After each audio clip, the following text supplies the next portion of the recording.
नहीं आना मेरे।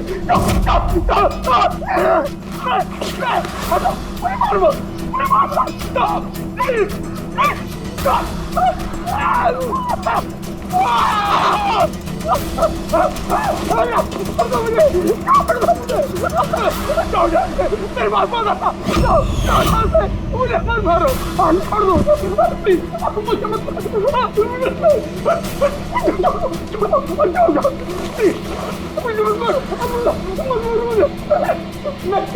मुझे,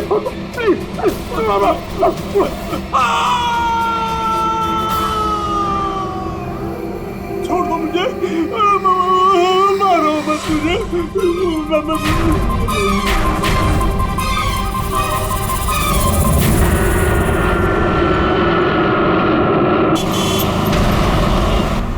थोड़ा जल्दी चलाओ।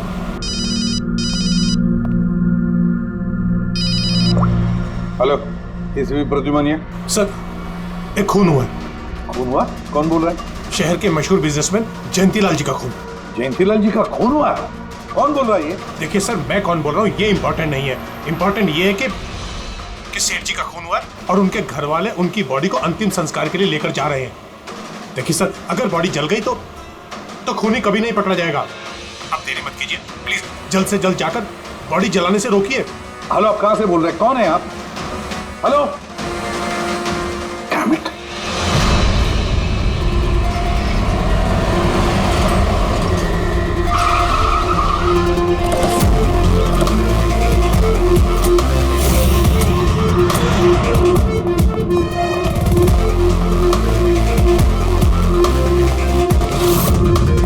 अरे कौन है आप लोग? ऐसे कैसे घर में अंदर आ रहे हैं? हम लोग सीआईडी से हैं। घर के सारे लोग कहाँ हैं? सर वो लोग तो साहब की बॉडी लेकर शमशान घाट गए हैं। शमशान घाट गए?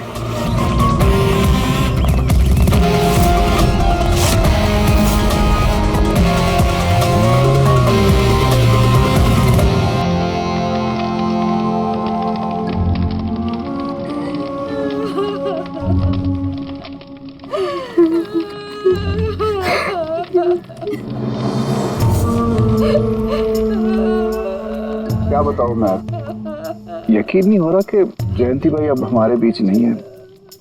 15 साल पुरानी दोस्ती थी मेरी। वो तो मेरे बड़े भाई जैसे थे। पता नहीं ये सब कैसे अचानक से हो गया।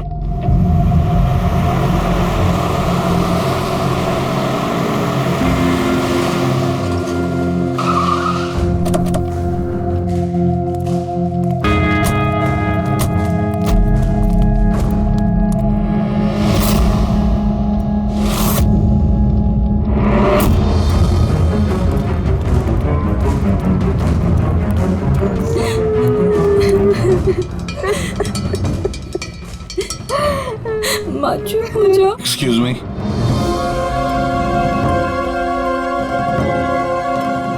देखिए, हम लोग सीआईडी से हैं। हाँ? जयंतीलाल जी के परिवार वालों से मिलना चाहते हैं।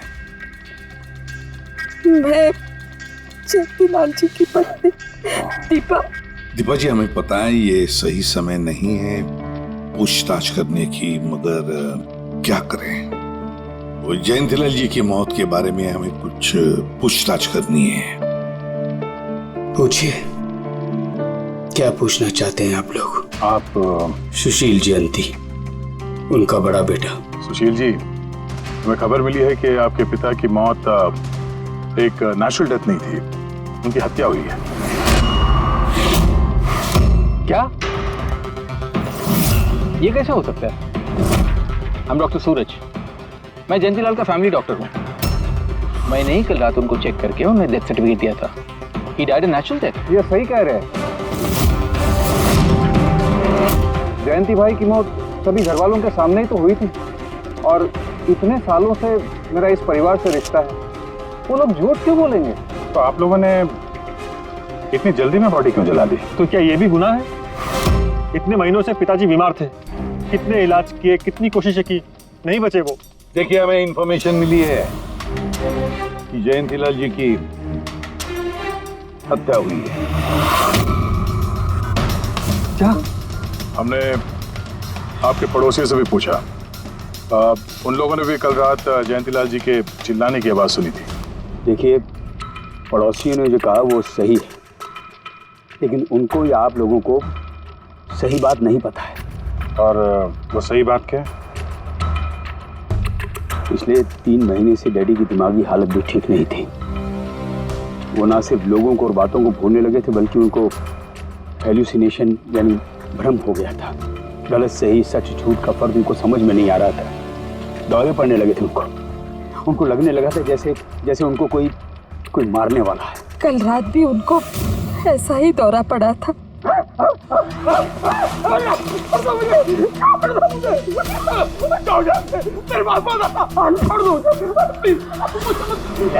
शांत, कूल। इंजेक्शन गई। Fast, come fast. डैडी, शांत, रिलैक्स। कुछ नहीं होगा। संभालो क्या? बच्चों की तरह क्यों जिद कर रहे हो? सुशील जी, उनका स्लीव ऊपर करो। जाने दो, मुझे मारो। बस।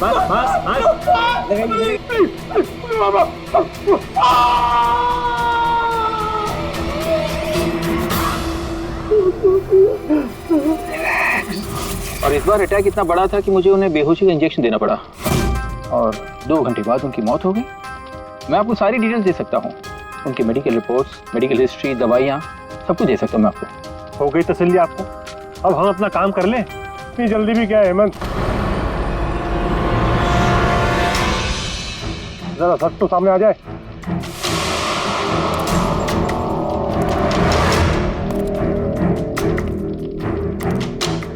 आप सर, मेरा नाम मोहन, मैं जयंतीलाल जी का वकील। मैंने आपको फोन किया था सर। मोहन जी, आपको ऐसा क्यों लगता है कि जयंतीलाल जी की हत्या हुई है? मेरे शक की वजह है उनकी वसीयत। लेकिन ऐसा क्या है इस वसीयत में? सब कुछ, कि उनकी जायदाद में से किसको कितना हिस्सा मिलेगा। उससे क्या फर्क पड़ता है? हम सब एक फैमिली हैं, किसी को छोटा किसी को बड़ा शेयर मिलेगा, यही ना? दैट्स ओके, कोई फर्क नहीं पड़ता है। अगर जयंतीलाल जी की मौत नेचुरल ना होकर मर्डर साबित हुई तो आप में से किसी को भी उनकी जायदाद का कोई हिस्सा नहीं मिलेगा। Nothing at all. ऐसे कैसे हो सकता है? मुझे बराबर याद है कि 1 साल पहले उन्होंने मेरी सलाह लेकर ही ये वसीयत बनाई थी और उसमें तो ऐसा कुछ भी नहीं लिखा था। दीपा जी, 3 महीना पहले उन्होंने नई वसीयत बनवाई थी। ये क्या बोल रहे हैं आप? ये कैसे हो सकता है?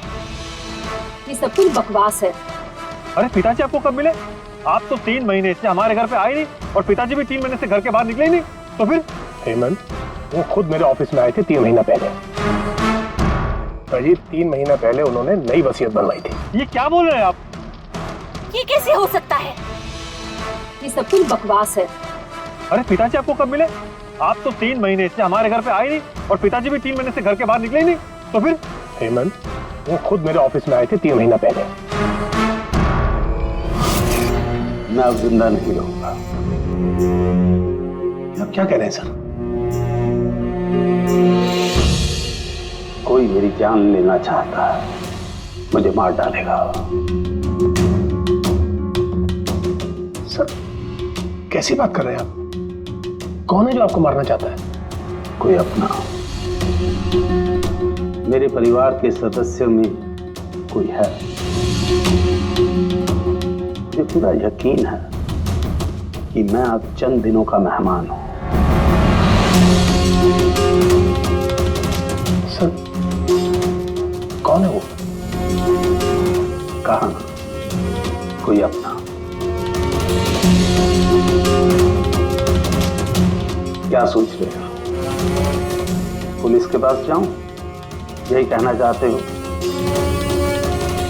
सर, मैं पुलिस को खबर करूं? नहीं, पुलिस वाले भी अब मुझे पागल समझेंगे। तुम मेरा एक काम करो मोहन, मेरा वसीयतनामा बदल डालो।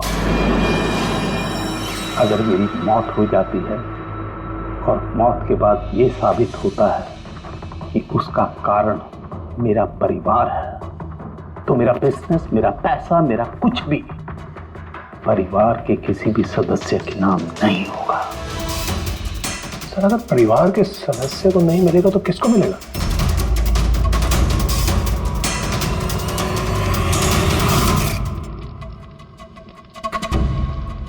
हमें नहीं तो किसे मोहन? जायदाद किसको मिलेगी? और सीआईडी को।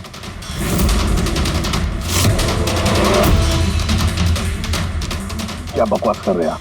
जी सर, अगर जयंतीलाल जी की मौत हत्या साबित होती है तो उनकी सारी जायदाद जो कि लगभग 5,000 करोड़ है वो सीआईडी को और पुलिस वेलफेयर डिपार्टमेंट को मिलेगी। ये क्या मजाक कर रहे हैं आप? ऐसा कैसे हो सकता है? हो सकता है अगर उनकी मौत हत्या साबित हुई तो।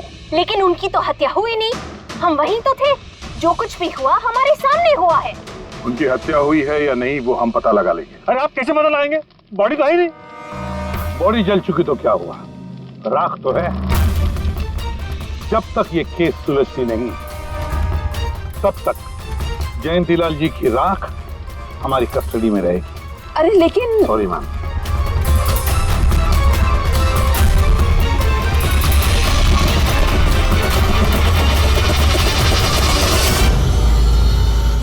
मोहन जी, सर जरा बताइए, क्या जयंतीलाल जी ने खुद आपसे कहा था कि उनके परिवार वालों में से कोई है जो उनकी जान लेना चाहता? जी सर।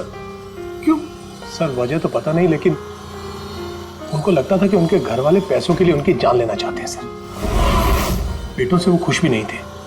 वो चाहते थे कि हेमंत और सुशील उनके साथ बिजनेस में हाथ बटाएं, उनके साथ बिजनेस करें, लेकिन ऐसा हुआ नहीं सर। ऐसा क्या हुआ? सर दोनों ने अपना अलग अलग बिजनेस शुरू किया लेकिन उसे भी चला नहीं पाए। और हेमंत सर वो तो एक नंबर का अय्याश निकला। उसने सेठ जी के सारे पैसे उड़ा दिए। सर बाप बेटे में हमेशा खटर पटर चलती रहती थी, कभी बनी नहीं बाप बेटे में। बनती नहीं थी, मगर हम बाप बेटे तो थे। मुझे पैसों की बहुत जरूरत थी, लेकिन इसका ये मतलब थोड़ी है कि मैं अपने पिता को ही मार दूंगा। मार भी सकते हो। आखिरकार दुनिया में आधी से ज्यादा गुनाह तो पैसों के लिए ही होते हैं।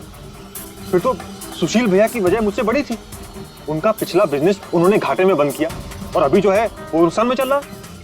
सर मार्केट का बहुत पैसा है उनके ऊपर, और डैडी भी इस बार सुशील भैया की मदद करने के लिए रेडी नहीं थे। सर मैं मानता हूं कि डैडी नाराज थे, नहीं दे रहे थे मुझे पैसे, पर मुझे ये भी पता है कि वो मुझे और मेरे परिवार को मरने के लिए नहीं छोड़ सकते थे। खून में उनका खून तो हो, इसीलिए पैसों के लिए अपनों का ही खून बहा दिया। सर एक आइडिया है। क्या है कि अब जो हुआ सो हुआ, उसको बदला तो नहीं जा सकता, लेकिन इस सिचुएशन से अपना फायदा जरूर निकाल सकते हैं। क्या मतलब? वो सर आप ये मामला सुलझा दीजिए। मान लीजिए कि नेचुरल डेथ थी, अब वसीयत के हिसाब से पैसे सीआईडी और मुंबई पुलिस की जगह हमें मिलेंगे जो उसके असली हकदार हैं। नहीं, आप लोगों का जो नुकसान हुआ होगा वो हम आपस में समझ लेंगे ना।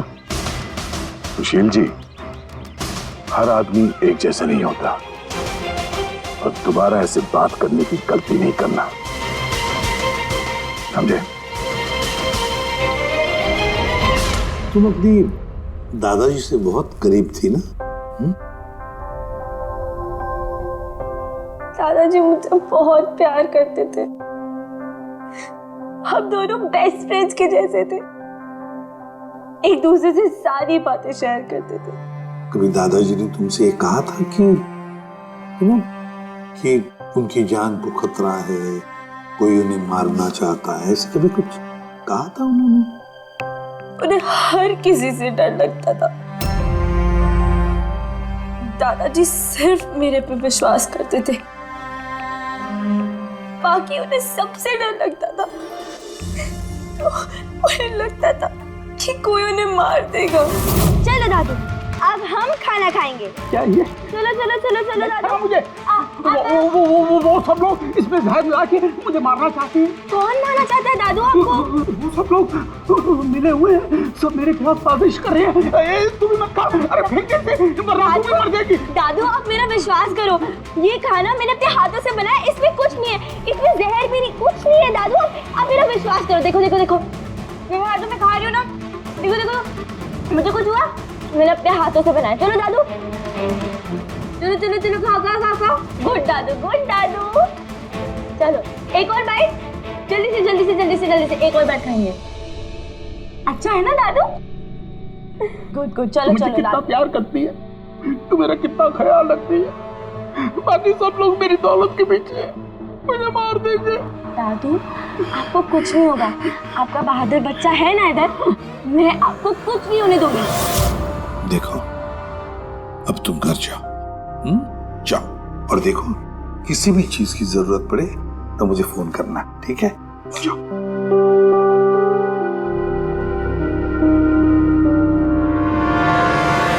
हाँ सारुके, बता क्या निकला राख में से? बॉस, राख में से बड़ी जबरदस्त बात निकली है। हालांकि इस राख ने मुझे कम परेशान नहीं किया, लेकिन मैंने भी इसका मुंह खुलवा ही लिया, है ना? तो फिर बता दे यार। बताता हूं। तारिका। हाँ सर, हमने इस राख का स्पेक्ट्रोस्कोपी टेस्ट किया, फिर रिपोर्ट से बात साबित हो गई है बॉस कि जयंतीलाल की मौत नेचुरल नहीं है, जयंतीलाल को मारा ही गया। क्या कहा तुमने? जयंतीलाल की मौत नेचुरल डेथ नहीं थी? नहीं। कैसे समझे? कैसे मारा? लार्सनिक से। लार्सनिक? जयंतीलाल की राख में हमें लार्सनिक मिला है बॉस। राख में से लार्सनिक? सर कुछ केमिकल्स और हेवी मेटल्स, धातु ऐसे होते हैं जो जलने पर भी नहीं खत्म होते। लार्सेनिक उनमें से एक है, इसलिए लाश के पूरी तरह जल जाने के बावजूद उसमें मौजूद लार्सेनिक जलाने और राख में ऐसे ही रहा। लेकिन एक बात समझ में नहीं आ रही है कि अगर जयंतीलाल की मौत लार्सेनिक की वजह से हुई है तो फिर उसके फैमिली डॉक्टर सूरज को ये पता कैसे नहीं चला? पता कैसे नहीं चला? उसने नेचुरल डेथ का सर्टिफिकेट इश्यू किया ही कैसे और क्यों? बॉस, अगर लार्सनिक जैसा जहरीला केमिकल इंसान के शरीर में एक साथ बहुत ज्यादा मात्रा में पहुंचा दिया जाए तो इंसान की तुरंत मौत हो जाती है। लेकिन अगर यही जहर धीरे धीरे थोड़ी थोड़ी मात्रा में उसके शरीर में पहुंचाया जाए तो उसकी मौत एक साथ एकदम नहीं होती है।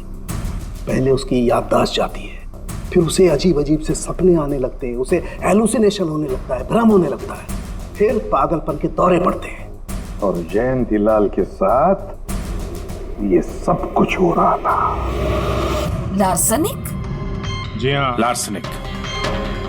और इससे यह साबित हो गया कि जयंतीलाल जी की मौत बीमारी से नहीं बल्कि उनका खून किया गया। लेकिन ये किया किसने? वही पता करने हम लोग यहाँ आए। अभिजीत, जयंतीलाल जी का कमरा चेक करना पड़ेगा। Okay sir.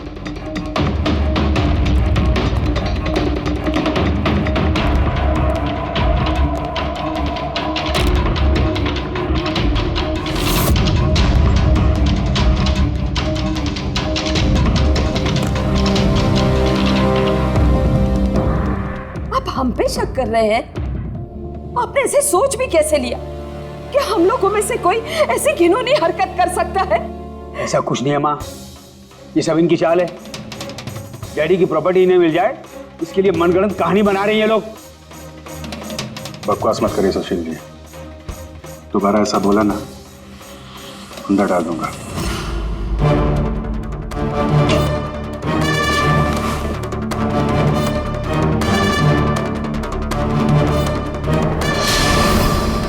आप धमका कर हमें चुप करा सकते हैं लेकिन कुछ साबित नहीं कर सकते। एग्जैक्टली आप लोग ये सब कुछ इन 5,000 करोड़ के लालच में कर रहे हैं ना? बोल चुके आप लोग, अब बस सीआईडी को अपना काम करने दीजिए। क्या मजाक नहीं चल रहा है? एक आदमी का खून हुआ है, खून। तो आप सबकी भलाई इसी में है कि हमारे साथ कोऑपरेट करें। अच्छा, अब सीआईडी धमकाने भी लगी है। ये धमकी नहीं है, ये आशी आशीष आशी बेटा, आशी क्या हो गया? आशी बेटा, आशी बेटा उठो। आशी आंखें खोलो, क्या हो गया तुम्हें? आशी आशी बेटा क्या हो गया? अरे जरा देखो इसे भी, क्या हो गया मेरी बच्ची को? आशी क्या हुआ? आंखें खोलो, हो गया? आशी बेटा, आशी बेटा, आशी। आशी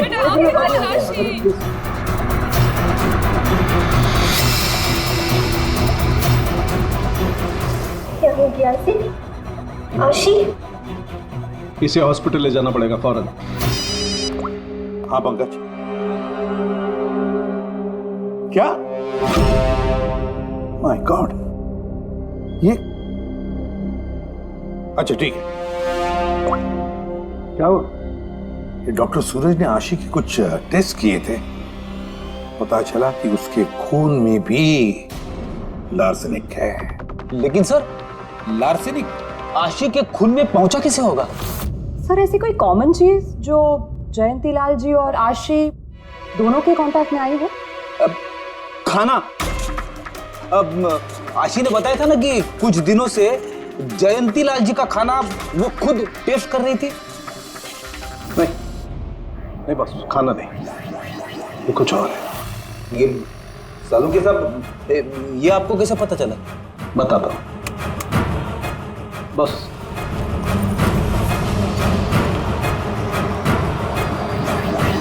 ये है वो बाल जो हमें जयंतीलाल के हेयर ब्रश में से मिला है। अब लार्सेनिक तो अधिकतर नाखूनों में और बालों में ही जमा होता है, तो जब हमने इस बाल के छोटे छोटे टुकड़े करके एनालिसिस किया तो रिजल्ट आया ये। और सर हमने इन टुकड़ों का एटॉमिक अब्जॉर्प्शन टेस्ट किया तो पता चला कि दूसरे केमिकल्स के साथ साथ इसमें लार्सेनिक भी है। अब क्योंकि बाल धीरे धीरे बढ़ते हैं इसलिए हमने इस रिजल्ट को कैलेंडर के साथ टैली किया। बॉस, तब हमें पता चला कि जयंतीलाल को ये लार्सेनिक 8 से 10 दिन के गैप में दिया जा रहा, और 8-10 दिन के गैप में, इसका मतलब जो भी है जयंतीलाल को हर 8-10 दिन के इंटरवल पर लार्सेनिक दे रहा था, धीरे धीरे मार रहा था। और इसकी शुरुआत हुई बॉस 3 महीने पहले। 3 महीने पहले। सर, हाँ, फिर तो खूनी जयंतीलाल जी के घर वालों में से कोई नहीं होगा। परिवार वाले 8-10 दिन तक इंतजार क्यों करेंगे? एक ही बार में मार देंगे। फ्रेडी, परिवार वाला भी तो जयंतीलाल को धीरे धीरे मार सकता है ताकि किसी को उस पर शक ना हो। सर, पिछले 3 महीने से कुछ मसाज करने वाले आ रहे थे, मैंने बताया था आपको। हाँ, चेक कर चुके हैं उनको। उनके अलावा और कोई आता था क्या? कोई एक हो तो बताओ। उनके दोस्त, पुराने बिजनेस पार्टनर और ऑफिस के स्टाफ वगैरह बहुत सारे लोग आते रहते थे घर पे। जी, डैडी बहुत सोशल थे, लोगों से मिलना जुलना, पार्टीज में जाना उनको बहुत अच्छा लगता था। इसीलिए जब उन्होंने बाहर जाना बंद कर दिया तो लोग उनसे मिलने घर पर आने लगे। लेकिन इन लोगों को हम अच्छी तरह से जानते हैं सर, इनमें से कोई ऐसा नहीं कर सकता है। भाभी देखिए ना, ये कैसा निशान लगा है। 4 बार धोया, 4 बार छुटाया, फिर भी नहीं हट रहा। अरे ठीक से धो ले, साफ हो जाएगा। अरे भाभी कितनी बार रगड़ा, नहीं जा रहा। और जाएगा भी नहीं, क्योंकि ये दाग खून का है। खून? जी हाँ। सुनिए, आपके कुर्ते पे ये खून का दाग कहाँ से आया? आपको कहीं चोट लगी है क्या? क्या हुआ आपको? मुझे नहीं पता। अरे मुझे मेरे कुर्ते पर कहाँ से आया? मैं खुद हैरान हुआ था कल जब मैंने इसे देखा। तो कल लगी आपको ये चोट? नहीं, मुझे कोई चोट नहीं लगी। हाँ, जब मैं कल लोगों से मिल रहा था तब ये खून का दाग लगा मुझे।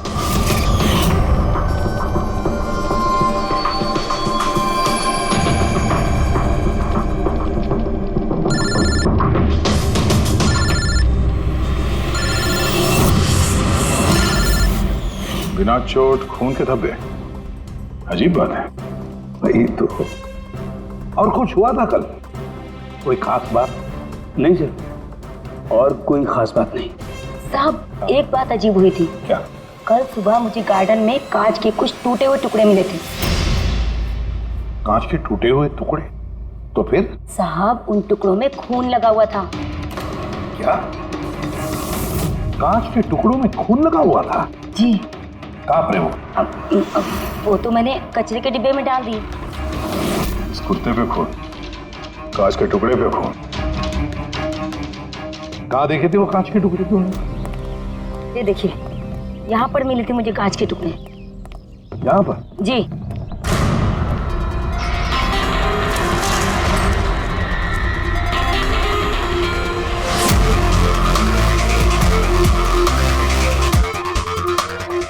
टूटा हुआ बल्ब है सर। बल्ब का टुकड़ा मिला क्या उसके? काम करो अभिजीत, इस घर में जितनी भी लाइटें हैं, लैंप्स हैं, सब चेक करो। देखो कोई बल्ब गायब है क्या।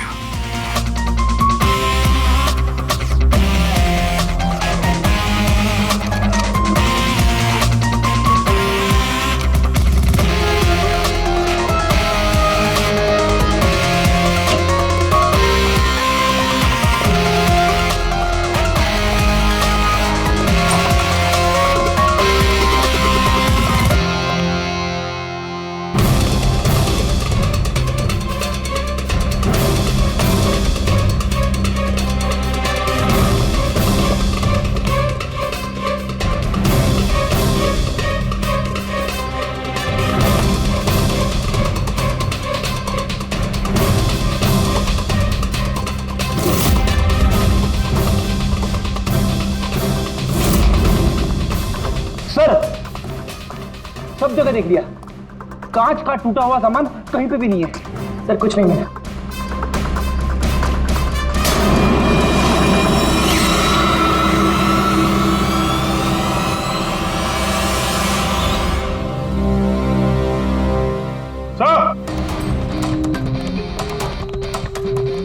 अभिजीत ये सही, ये देखिए यहाँ का बल्ब गायब है।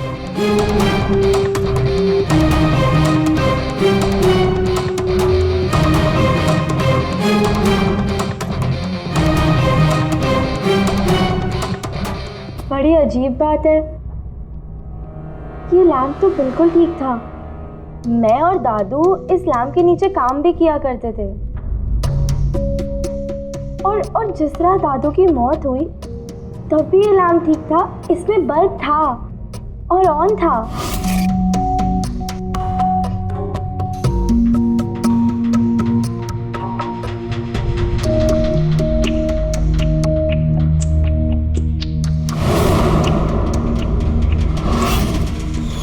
तो फिर इस लैंप से बल्ब अचानक गायब कैसे हो गया?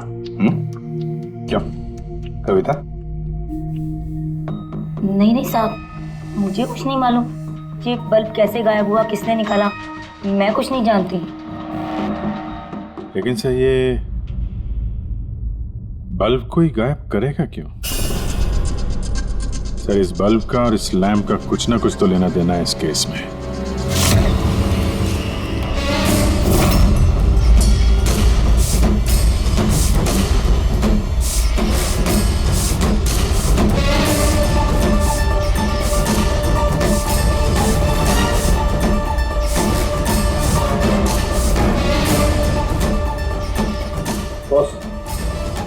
ये धब्बे देख रहे हो?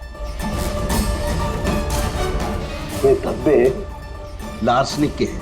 लेकिन ये लार्सनिक के धब्बे पूरे लैंप पर कैसे हैं?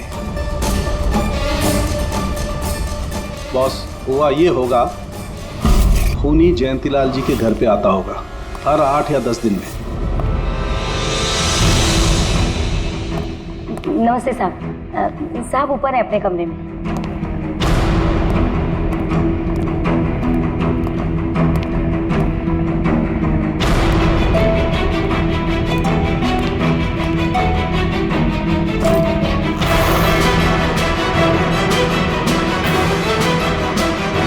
और चुपके से जयंतीलाल के टेबल लैंप पे लार्सनिक छिड़कता होगा।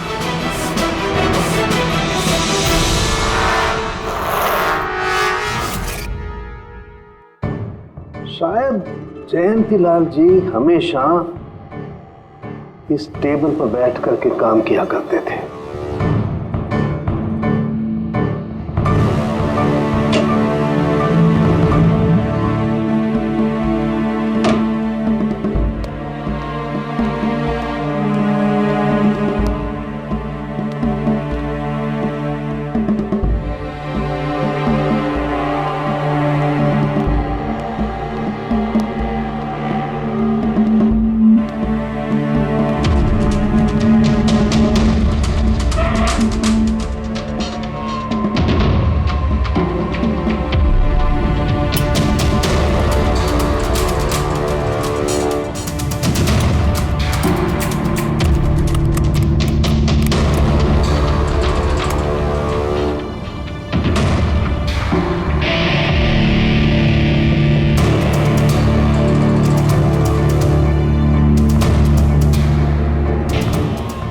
जैसे ही ये बल्ब गर्म होता था, लार्सनिक धीरे धीरे फैलकर जयंतीलाल जी की सांसों में घुल जाता था।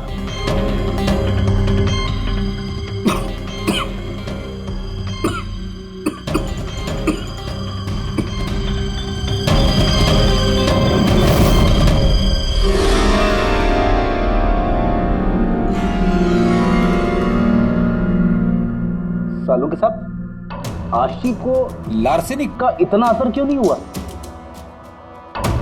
उसे लार्सनिक का इतना असर इसलिए नहीं हुआ फ्रेडी, क्योंकि वो यहाँ हमेशा नहीं रहती थी, कभी कभी आती थी अपने दादाजी के पास। यार ये जो भी कोई है, इस जयंतीलाल के और घर वालों के करीब का ही कोई है, इसलिए वो जयंतीलाल की मौत के वक्त यहाँ मौजूद था, और मौत होने के बाद सबूत मिटाने के लिए उसने उस लैंप में से वो बल्ब निकालकर अपने जेब में रख दिया होगा, और फिर सभी घर वालों से मिलते वक्त सुशील जी को भी अपने गले लगा लिया। जैसे सुशील को उसने गले लगा लिया, उसके जेब में जो उसने बल्ब छुपा के रखा होगा वो फूट गया, जिसकी वजह से उसके कमर में जख्म भी हुई, और उस जख्म से जो लहू निकला, जो खून निकला, वो सुशील के कपड़ों पर आया। मतलब सर, खूनी घर वालों में से कोई होगा? नहीं फ्रेडी, घर वाला तो नहीं लगता, और घर वाला होता तो बस जेब में रख के थोड़ी ना घूमता। ये तो कोई ऐसा आदमी है जिसके पास वही एक मौका था सबूत मिटाने का, वो चंद मिनट। घर वाला तो कभी भी निकाल लेता। सर उस दिन तो कितने लोग आए थे यहाँ, खूनी का पता कैसे चलेगा? सर उस दिन मीडिया के लोग भी आए थे, कौन आया कौन गया ये सब रिकॉर्ड तो किया ही होगा उन लोगों ने। तो चलो देख लेते हैं किस किस ने सुशील जी को गले लगाया था।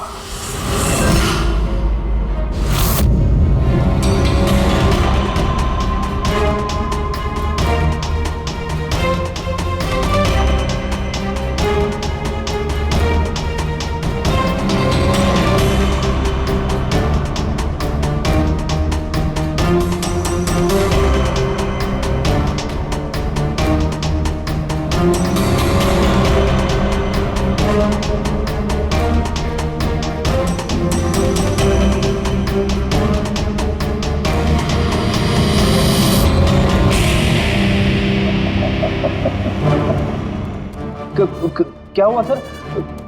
खूनी का पता चल गया? हाँ फ्रेडी, खूनी मिल गया। कौन है? फ्रेडी, इस आदमी की पूरी कुंडली निकालो, पता लगाओ पिछले 3 महीनों में ये कहां कहां गया था, किस किस से मिला था, क्या क्या किया है इसने, सब कुछ।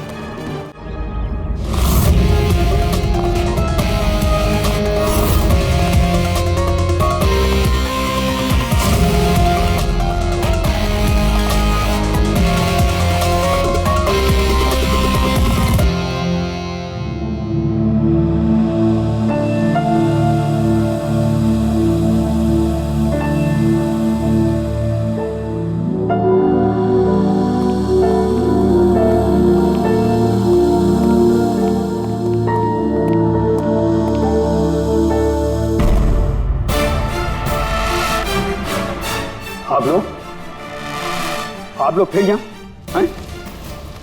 खूनी का तो पता चला नहीं होगा, कुछ छानबीन रहेगी होगी। नहीं सुशील जी, कोई छानबीन नहीं बची है, खूनी का पता चल गया, और खूनी अभी इसी वक्त यहाँ हम सब के बीच मौजूद है। क्या? कौन है वो?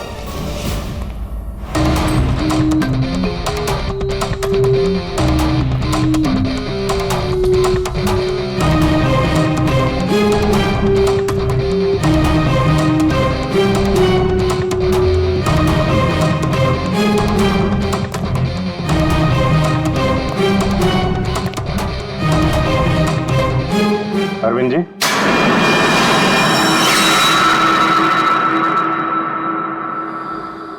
जरा उठेंगे आप? मैंने क्या किया? अरविंद जी, आपने क्या किया इसका तो पता हमने लगा ही दिया। बस अब आपके कारनामे हम आप ही के मुंह से सुनना चाहते हैं। क्या बकवास है ये? आप मुझ पर इल्जाम लगा रहे हैं। आपको क्या लगता है कि मैंने जयंती को मारा? अभिजीत, मौका मिला था, मान जाते तो सबके सामने कपड़े नहीं उतरते। तेरा एक कुर्ता उठाना। क्यों? अरे उठाओ सर। क्यों?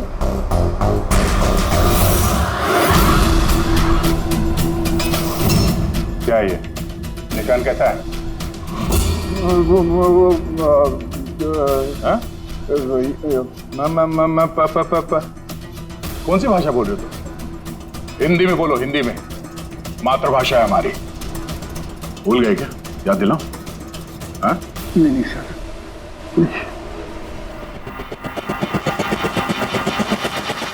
बताता हूँ। नफरत करता था मैं जयंती से। 5 साल पहले हमने एक बिजनेस शुरू किया था। आज ये इतना बड़ा 5000 करोड़ का एम्पायर है ना, वो मेरे मेहनत की कमाई थी। मैंने अपनी जिंदगी की सारी जमा पूंजी इस बिजनेस पे लगाई थी, पर जयंती की नीयत में खोट थी। उसने मुझे धोखा दिया, मुझे मेरी कंपनी से निकाल दिया। तब मैंने सोचा कि जब मौका मिलेगा तो मैं इसका हिसाब चुकता करूंगा। और वो मौका तुम्हें मिला 3 महीने पहले एडवोकेट मोहन के ऑफिस में, जहां पर जयंतीलाल जी भी आए थे और तुमने चुपके से उन दोनों की बातें सुन ली थी। अगर मेरी मौत हो जाती है और मौत के बाद ये साबित होता है कि मेरी किसी ने हत्या की है, तो मेरा बिजनेस, मेरा पैसा, कुछ भी मेरे परिवार के किसी भी सदस्य को नहीं मिलेगा। सर, अगर परिवार के सदस्य को नहीं मिलेगा तो किसको मिलेगा? CID को, जो मेरा मर्डर इन्वेस्टिगेट करेगा। मुझे लगा अच्छा मौका है। जयंतीलाल को मारूंगा मैं और शक जाएगा उसके परिवार पर। और इसीलिए तुमने जयंतीलाल की तरफ दोस्ती का हाथ बढ़ाया, एक नया प्रपोजल लेकर। क्यों? मेरे दिमाग में एक आइडिया था जिसके लिए मेरा उसके घर बार बार जाना जरूरी था।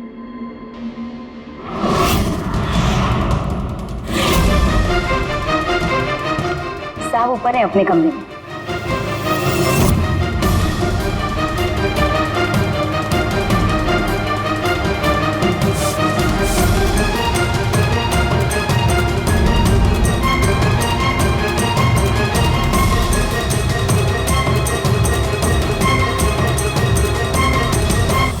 लेकिन ACP साहब, आपको इन पे शक कब हुआ?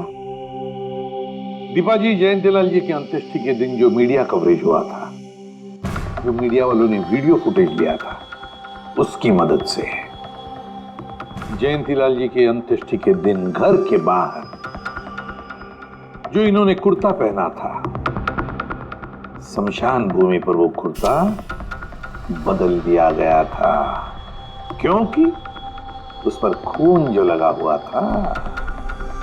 क्यों Arvind ji?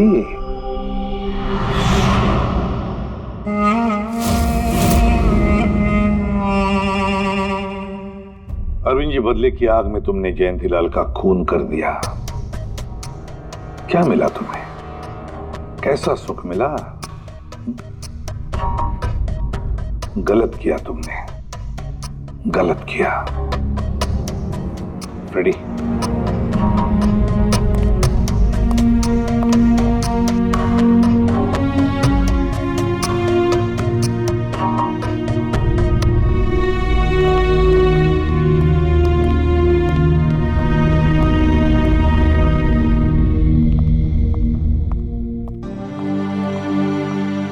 Thank you sir, thank you very much, and we are sorry, हम लोगों ने आपको काफी बुरा भला कहा।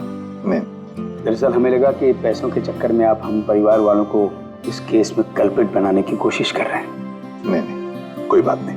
ACP साहब, मैं मेरे पति की अंतिम इच्छा पूरी करना चाहती हूँ। सीआईडी और पुलिस वेलफेयर फंड में मैं डेफिनेटली डोनेट करूंगी। Thank you very much, thank you. Thank you so much sir कि आपने मेरे दादू को इंसाफ दिलाया। God bless you.